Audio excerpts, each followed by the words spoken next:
Good morning friends, কেমন আছো তোমরা? আশা করো ভালো আছো। আমিও তোমাদের আশীর্বাদে, ভালোবাসায়, ভগবানেরও আশীর্বাদে আমিও অনেক ভালো আছি।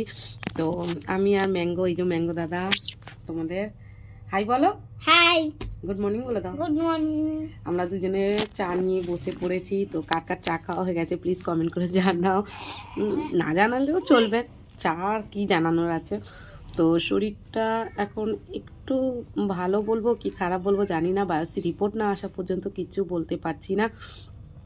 যাই হোক, কপালে যেটা লেখা আছে সেটাই হবে। তো যদি ডক্টর বলে অপারেশনের কথা, অবশ্যই অপারেশন করব। কারণ বুঝতেই পারছো, আমার দুটো বাচ্চা আমার উপরে নির্ভর করে আছে। তারা আমার মুখ তাকিয়ে, বাবা চলে গেছে, মা যদি চলে যায়, ওরা একদমই কোথায় থাকবে, কি করবে জানি না। তো যেটা হবে ভালো হবে। তো পাশে থেকো, লাইক করো, শেয়ার